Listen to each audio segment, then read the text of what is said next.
el informativo. Una buena tarde, bienvenidos todos a la actualidad internacional en NTN 24. Hasta ahora Carlos Figueroa y Ruth del Salto junto a ustedes. ¿Qué tal, Carlos? Hola Ruth, buenas tardes, buen miércoles para ti, bienvenidos todos. Comienza el informativo con Ruth del Salto y Carlos Figueroa. El gobierno de Colombia ha denunciado en una sesión del Consejo Permanente de la Organización de Estados Americanos los vínculos del régimen de Maduro con la guerrilla del ELN y las disidencias de las FARC. El canciller colombiano Carlos Holmes Trujillo ha dicho que el madurismo protege a estos grupos narcoterroristas. Por su parte, la delegación ante la OEA del presidente interino de Venezuela, Juan Guaidó, ha pedido la convocatoria del órgano de consulta para activar el Tratado Interamericano de Asistencia Recíproca, el TIAR, un compromiso de defensa mutua entre naciones ante ataques armados para así presionar a Maduro. NTN 24 ha estado, sigue allí en el lugar de la noticia en esta sesión con Emiliana Molina. Buenas tardes, Emiliana. Así es, ¿qué tal? Muy buenas tardes para ambos. Pues iniciemos con el canciller colombiano Carlos Holmes Trujillo, que viene a la Organización de Estados Americanos a denunciar precisamente que grupos terroristas como el ELN y residuos de las FARC son auspiciados y albergados por el régimen de Nicolás Maduro. El canciller Holmes Trujillo asegura que estos grupos terroristas trabajan desde Venezuela, controlan algunos pasos fronterizos, entrenan milicias y tienen vínculos también con las autoridades no solo locales, sino regionales.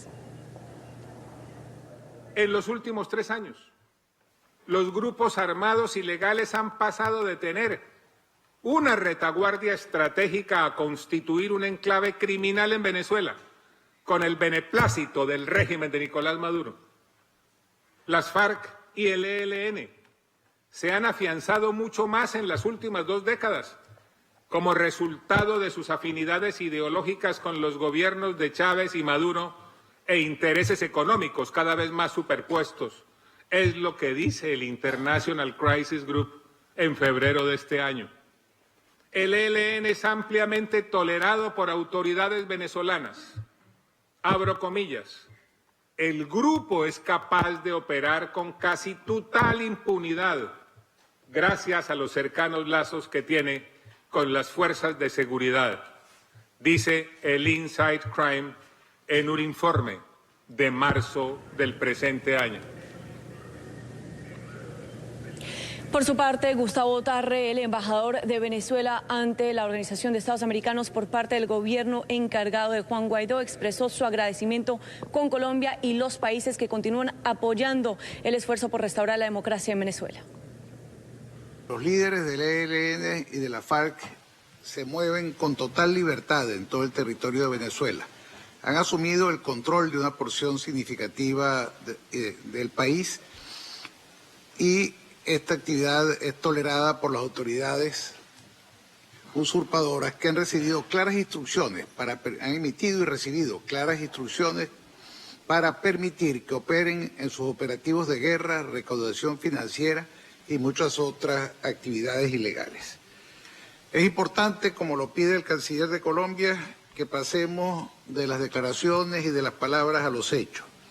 Debemos fortalecer la cooperación bilateral, subregional y hemisférica a través del intercambio de información y la más amplia asistencia jurídica mutua para prevenir y reprimir el financiamiento del terrorismo, impedir la circulación internacional de terroristas y asegurar el enjuiciamiento, de acuerdo con el derecho interno, de toda persona que participe en la planificación, preparación o comisión de actos terroristas y de aquellos que directo o indirectamente provean o recolecten fondos con la intención de que se utilicen o a sabiendas de que serán utilizados para cometer actos de terrorismo. Y ahora en cuanto a temas del TIAR, son 19 los países que son miembros actualmente de este tratado. 11 de ellos están buscando un primer paso en la aplicación de este mismo desde aquí de la Organización de Estados Americanos, que funcionará como testigo. Apenas lo comenzaron a hablar hace pocos minutos, pero ya votaron en contra de una resolución. Era sobre una enmienda que proponía Costa Rica para el primer paso en la aplicación de este tratado. El primer paso sería simplemente convocar a una reunión de cancilleres que podría llevarse a cabo, si esto se aprueba, en las próximas 2 semanas en el marco de la Asamblea General de la Organización de Naciones Unidas. Sin embargo, la enmienda que proponía Costa Rica y que fue rechazada con 8 votos en contra era básicamente remover todos los artículos que hablaban de una posible intervención militar en contra de Venezuela. Por supuesto, esto fue rechazado aquí hace solo minutos y ahora están simplemente hablando sobre convocar una posible reunión entre los cancilleres para que se tomen decisiones de cómo proceder en cuanto al tema de Venezuela. Hemos reconocido al presidente encargado Juan Guaidó, así como las acciones realizadas por este para restituir la democracia en ese país.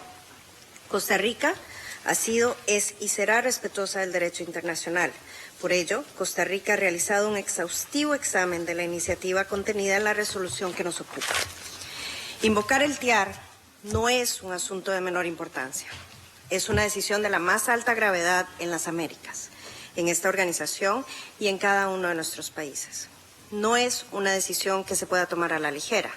La magnitud de las decisiones que se tomen tocarán a todos los habitantes del hemisferio. Es nuestro derecho, como Estados soberanos, y nuestra obligación moral que frente a la posibilidad del uso de la fuerza, podamos tener claridad desde el inicio de la activación de este instrumento sobre los alcances de las decisiones que se puedan adoptar. Otras posibles medidas, si se llega a aprobar la implementación del TIAR, podrían ser romper con las relaciones diplomáticas y económicas y también un posible bloqueo de transporte aéreo y naval. Sin embargo, aún están actualmente en esta sesión debatiendo qué hacer y cómo proceder con este paso. Esta es toda la información que tenemos en directo desde la OEA. Emiliana Molina, regreso con ustedes. Gracias, Emiliana, por tu reporte. Segundo día de despliegue bélico y ejercicios militares de Venezuela en la frontera con Colombia.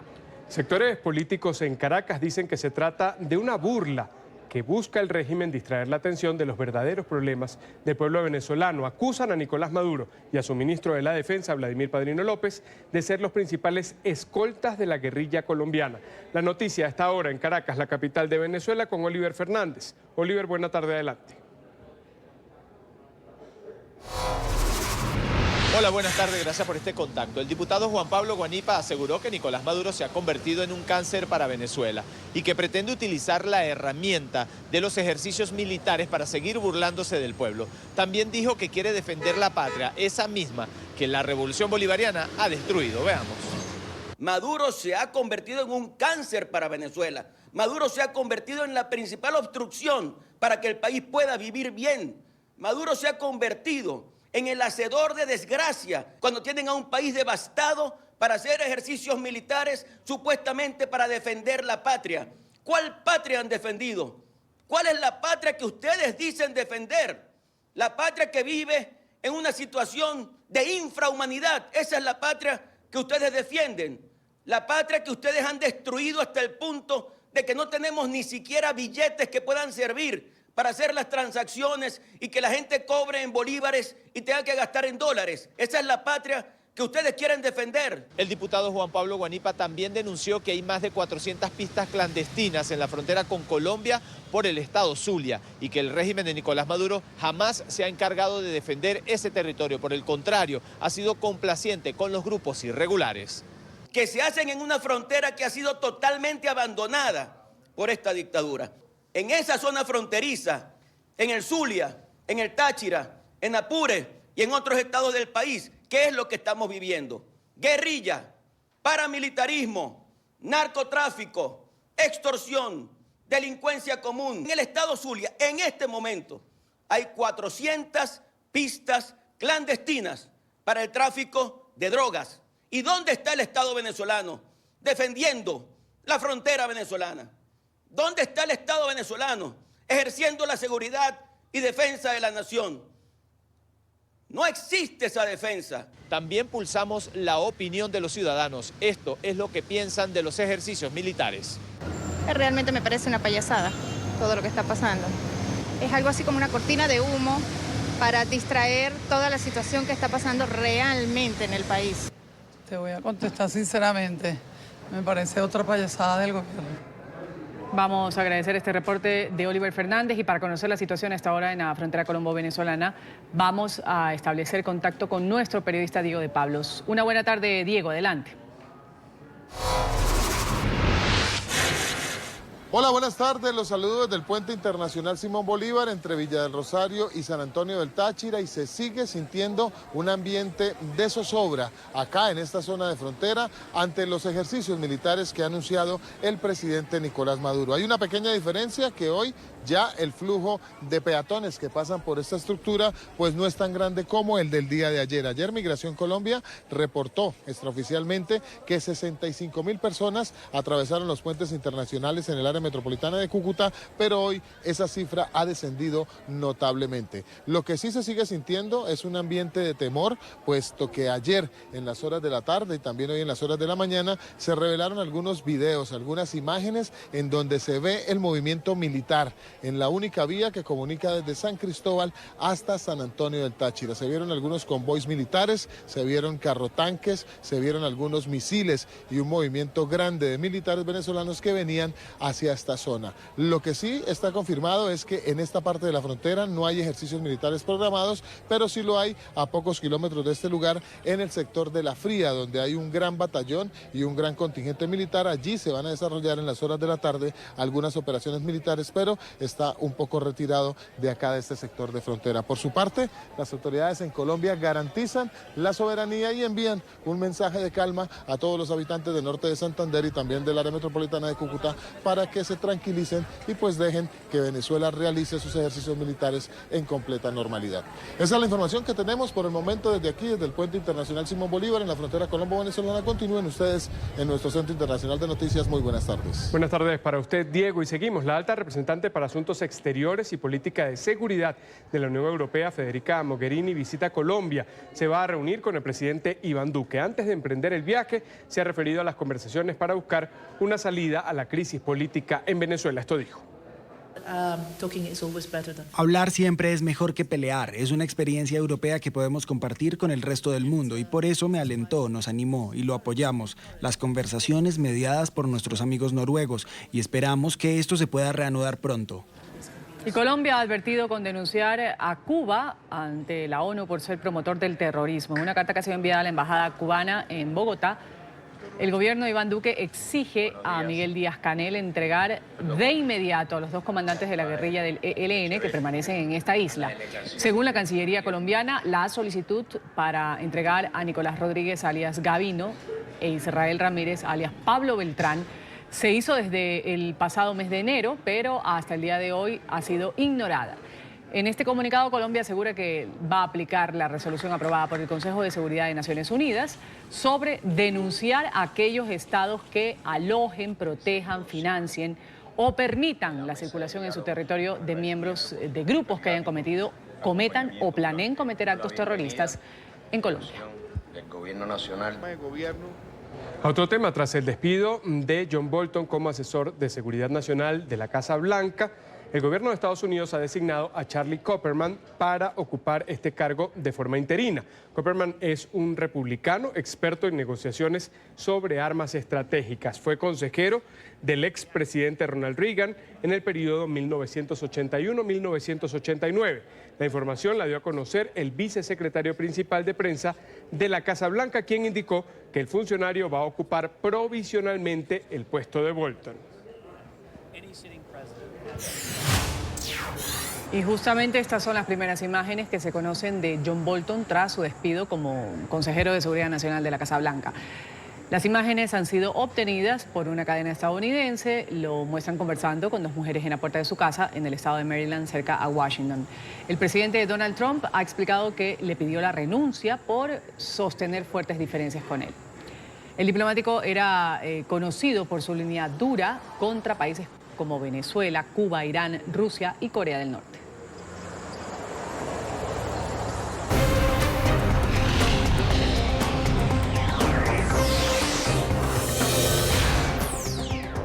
Y Estados Unidos conmemora 18 años de los peores atentados terroristas de su historia. En diferentes puntos del país han honrado la memoria de las cerca de 3.000 víctimas mortales que dejaron los múltiples ataques del 11 de septiembre del 2001.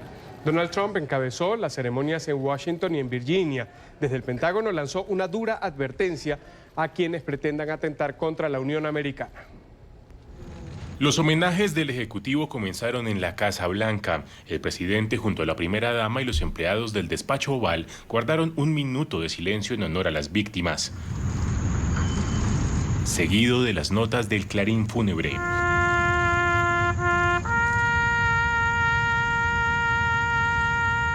Una corta ceremonia que luego se trasladaría a la sede del Pentágono. El mandatario entregó una ofrenda floral para honrar las vidas que se apagaron allí ese fatídico 11 de septiembre de 2001. Donald Trump recordó la fecha que cambiaría a la Unión Americana. Había una gran confusión. Yo estaba mirando fuera de la ventana en el centro de Manhattan, directamente hacia el World Trade Center, cuando vi un segundo avión a una tremenda velocidad entrar a la segunda torre. Fue entonces cuando me di cuenta que el mundo iba a cambiar. Ya no iba a ser y jamás podría ser ese lugar inocente que yo pensaba que era. También hizo referencia al fallido intento por entablar un diálogo con los talibanes, la misma organización que brindó apoyo y protección a Osama Bin Laden. Y si por alguna razón ellos regresan a nuestro país, nosotros iremos a donde quiera que estén y utilizaremos el poder que jamás haya utilizado Estados Unidos. Y no estamos hablando ni siquiera de poder nuclear. Ellos nunca habrán visto algo similar a lo que les pasará. En el Pentágono perdieron la vida 189 personas, las 64 a bordo del vuelo 77 de American Airlines y 125 que trabajaban en el edificio gubernamental.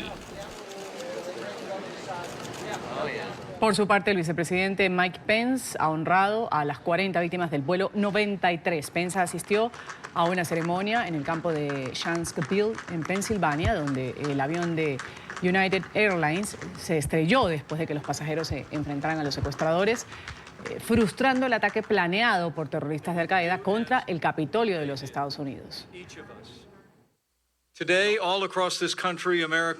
Hoy, en todo el país, los estadounidenses tomarán una pausa para reflexionar, honrar y nunca olvidar los eventos de este día hace 18 años. En la ciudad de Nueva York, en el Pentágono y aquí en Shanksville, Pensilvania. Aquí, donde un campo de tierra un día se convirtió en un campo de honor para todos. Y NTN 24 está en la ribera del río Hudson, en el Bajo Manhattan, en Nueva York. Allí se ve una panorámica de ese lugar que hace 18 años fue escenario de una triste noticia, de un lugar en el que se hizo historia. Allí está Alejandro Rincón, tiene el reporte. Alejandro, muy buena tarde.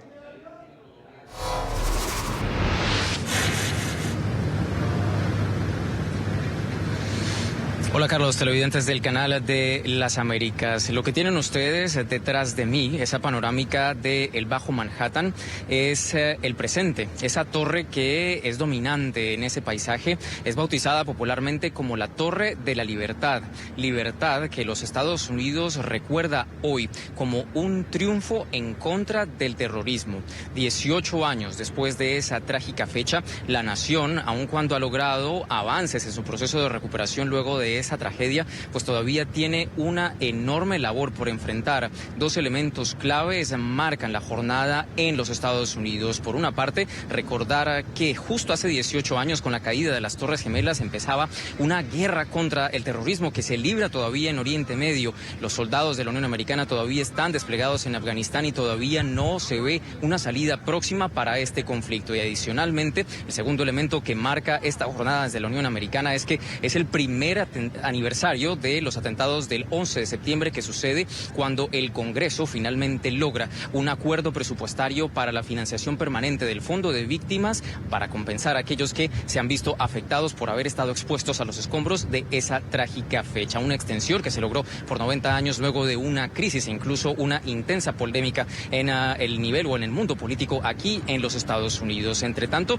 quienes han venido a este punto de los Estados Unidos, donde hay uno de los principales memoriales a los fallecidos, hay un profundo sentido de unidad, de recordar y de hacer un llamado de atención a los Estados Unidos en general para que participen de todo tipo de actividades de voluntariado y sobre todo de solidaridad con las víctimas del terrorismo. La misión y el mensaje del día: jamás olvidar.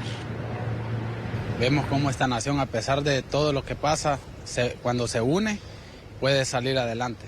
Y prueba de ello es lo que podemos ver ahora, la construcción de nuevos edificios y siempre recordando a las víctimas que estuvieron en ese lugar. Mucho respeto, porque mucha gente ha fallecido honorablemente y desafortunado. Eso es tradición aquí en las escuelas. Tomamos un momento de silencio para a la gente que ha fallecido durante este día. Para el resto de la jornada, otro de los momentos más emblemáticos de la ceremonia de aniversario de estos atentados terroristas va a tener lugar justo detrás de mí, a cada uno de los lados de la Torre de la Libertad, donde reposan las denominadas piscinas, la piscina norte y sur, que eran las posiciones originales de las extintas Torres Gemelas. Desde allí saldrán dos grandes haces de luz blanca-azul que iluminarán permanente el cielo hasta cuando llegue el sol una vez más en la mañana del jueves. Con esos dos haces de luz será el cierre oficial de este día de conmemoración y de unidad en los Estados Unidos. Es todo lo que tenemos para ustedes ahora. Continúen con más en el informativo. Gracias, Alejandro Rincón, por ese reporte desde Nueva York. Y horas antes de este aniversario de los atentados del 11 de septiembre, la Embajada de Estados Unidos en Afganistán ha sido blanco de un ataque. Según reportaron las autoridades, un proyectil explotó en horas de la madrugada frente a la sede diplomática sin dejar personas heridas. Una columna de humo se levantó en este lugar causando conmoción. Este sería el primer ataque en Kabul tras las cancelaciones de las conversaciones de paz con el grupo talibán por parte del presidente Donald Trump. Primera pausa aquí en el informativo NTN 24. Último minuto. NTN 24. El Consejo Permanente de la OEA ha aprobado hace minutos convocar al órgano consultivo del Tratado Interamericano de Asistencia Recíproca, el TIAR. Recordemos, la delegación de Venezuela, en representación del gobierno interino de Juan Guaidó, había solicitado activarlo para el caso venezolano. Seguimos en el lugar de la noticia. Vamos a regresar con Emiliana Molina. Emiliana, ¿cuál es la implicación de esta decisión que se acaba de tomar? Adelante. Así es, ¿qué tal? Muy buenas tardes. Pues son específicamente solamente aquellos países que son miembros del TIAR los que pudieron votar. Se aprobó esto con 12 votos a favor, 5 abstenciones y una ausencia. Los países que votaron a favor son Estados Unidos, Argentina, Brasil, Chile, Colombia, Venezuela, Paraguay, República Dominicana, El Salvador, Guatemala, Haití, Honduras. ¿Esto qué significa? Pues significa básicamente que ahora han aprobado la convocatoria del órgano de consulta del TIAR. Significa que los cancilleres podrán reunirse en las próximas 2 semanas en el margen de la Organización de Naciones Unidas y la Asamblea General de este organismo. Y recordemos que se acaba de aprobar rechazando la enmienda que intentaba hacer Costa Rica hace solo minutos de intentar remover todos los artículos que hablaban sobre una posible intervención militar. Esta es toda la información que tenemos en directo. Emiliana Molina, regreso con ustedes. Emiliana, gracias por tu reporte. En el estado de Florida, hoy van a definir si el polizón cubano que llegó a Miami escondido en un avión que salió de La Habana es puesto en libertad o es deportado. Este hombre se presenta a esta hora ante un juez de inmigración para pedir de manera oficial el asilo político en la Unión Americana. Una noticia en desarrollo, la ampliamos con nuestra periodista Paola Serna. Paola, adelante, buena tarde. Hola, ¿qué tal? Muy buenas tardes. Pues bien, Yuniel García, el joven de 26 años que llegó como polizón procedente de un vuelo de Cuba al aeropuerto internacional de Miami, que sorprendió a las autoridades quienes lo hallaron en el área de carga de la aeronave, se ha presentado la mañana de hoy frente a un juez de inmigración. Esto en la corte de Chrome, que está ubicada justo al lado del centro de detención de Chrome en el suroccidente del condado Miami-Dade. Hace unos minutos hablamos o nos escribimos con el abogado que lleva su caso, el abogado Willie Allen. Nos ha dicho que el juez ha pedido más tiempo para revisar este caso. Recordemos que al polizón le fue aprobada la posibilidad de presentarse frente a un juez de inmigración bajo la posibilidad de presentar miedo creíble. El juez deberá entonces evaluar si este miedo creíble pues le otorgaría un asilo político o si de lo contrario se le daría la posibilidad pues de darle una fianza o por el contrario de devolverlo a la isla, de deportarlo. El juez ha pedido más tiempo, quiere analizar más las pruebas y corroborar si efectivamente Yuniel García corre el riesgo de padecer torturas. Esto de acuerdo a lo que ha presentado la defensa si regresa a la isla de Cuba. Es un caso bastante interesante ya que sentaría un precedente importante y también, por supuesto que desde la isla están monitoreando las personas muy de cerca este caso, ya que habría pues el riesgo, y es uno de lo que se ha presentado aquí, que más personas intenten venir bajo esta vía, bajo los aviones o introducirse en los aviones como polizón para tratar de obtener algún tipo de estatus al llegar a los Estados Unidos. Los familiares de Yuniel García están pues también atentos y a la espera de este desarrollo. Si le es otorgado el asilo político, ha dicho que se radicaría en el estado de Georgia.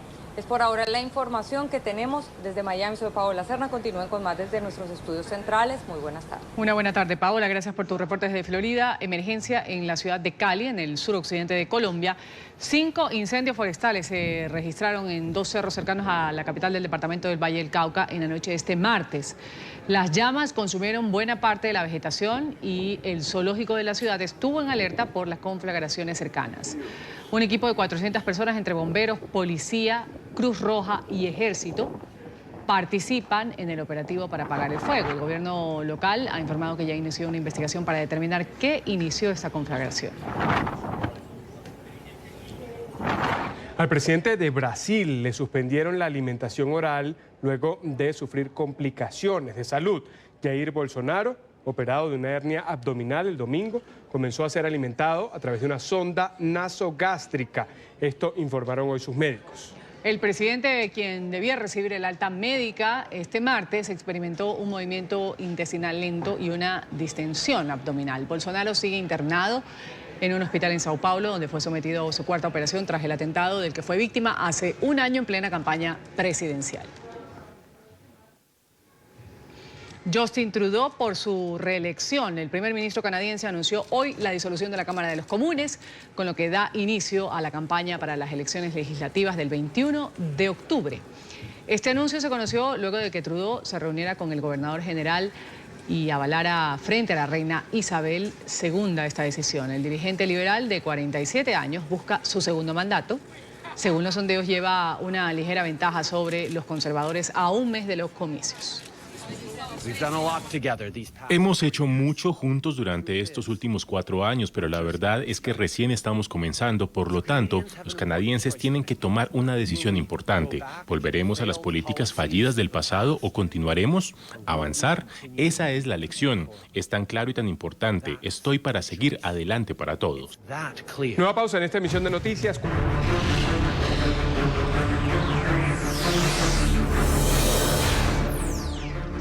Y llegó a su natal Zimbabue el cuerpo del expresidente Robert Mugabe. Sus restos arribaron al aeropuerto de Harare, en la capital, donde fueron recibidos con honores militares. Aún se desconoce en dónde va a reposar su cuerpo. Mugabe, que gobernó la nación africana durante 37 años, hasta que fue derrogado por su propio ejército en el 2017, murió a los 95 años en un hospital en Singapur.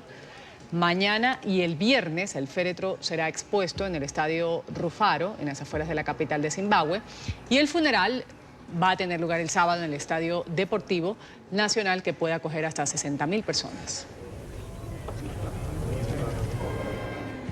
Hoy en la sesión de control, el presidente en funciones de España, Pedro Sánchez, ha recibido todo tipo de críticas. Esto ocurrió en el Congreso de los Diputados.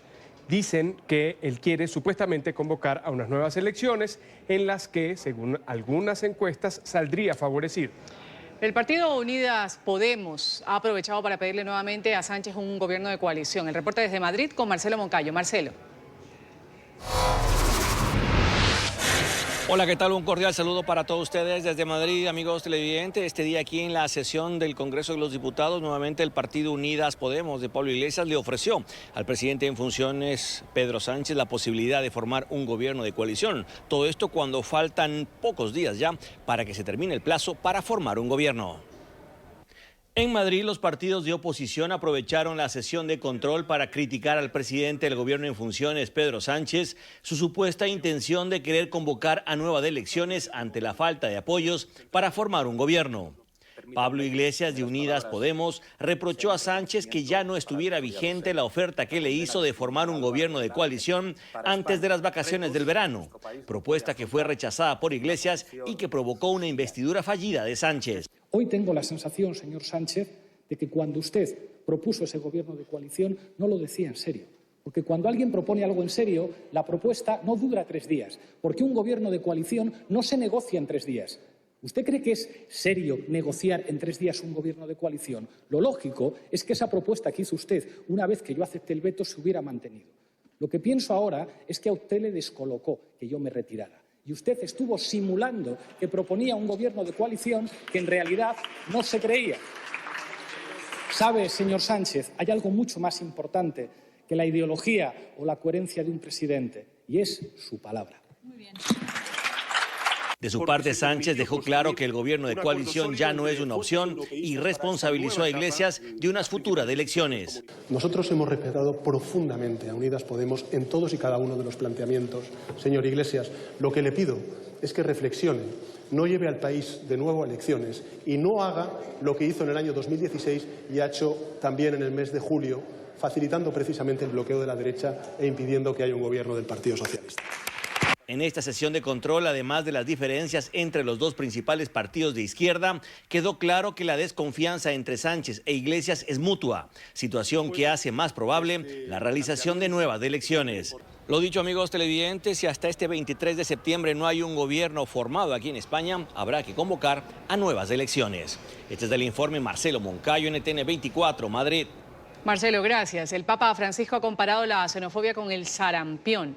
El pontífice afirmó que el rechazo a los extranjeros es una enfermedad humana que se apodera de los países y continentes. También ha pedido a la Unión para derrotar la xenofobia, que deja consecuencias terribles como las experimentadas en Ruanda en 1994 y la cometida por el nazismo en el siglo XX.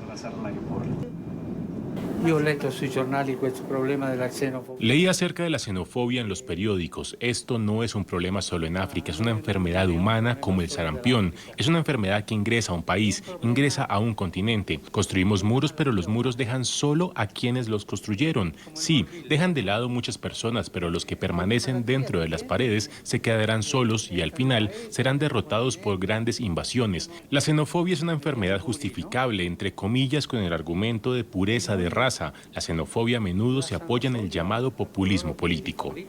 Gracias por seguirnos aquí en el canal de las Américas en NTN 24. Los invitamos a que sigan informados en Twitter, nuestra cuenta @NTN24, en la web ntn24.com. Feliz tarde.